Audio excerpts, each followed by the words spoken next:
Well, hello, everyone. This is Wilson Cole. I'm president of Adams, Evans, and Ross. And I want to talk to you about something that is a pet peeve of all of our staff attorneys here whenever they get in a contract that has very clearly been copied from the internet, and they refer to it as a Frankenstein contract, and here's the reason why.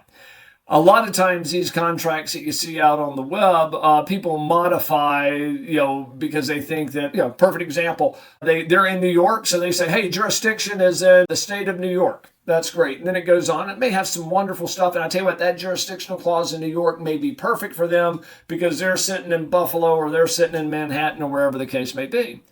But all of a sudden our client downloads that contract and they start using it. Now, let me ask you this. If you're in California and your debtor's in Florida, but you've given the jurisdiction to New York, you've created a real problem for yourself. And there's other aspects as well that are in there that just simply don't make sense. We've talked about mediation and all of this is collection advice. I can't give you legal advice because we're not a law firm. I'm not an attorney. Even our staff attorneys couldn't give you legal advice, but I can give you a recommendation. I recommend that you use a local attorney to draw up your contract because you're going to pay for it one way or the other. Either you're going to spend $1,000 or $1,500 having them do it. If you're one of our clients, we give our clients our best practices agreement, but we still tell the clients to go out and have their local attorney take a look at it. Because what happens is, and this is why our legal staff call them Frankenstein contracts, is once they're sent in here, they grow into a life of their own because it could have very well been an agreement that you copied off the internet that was perfect for the people that had used it or the friends that had passed it over to you, but it may be absolutely horrible for your unique circumstances.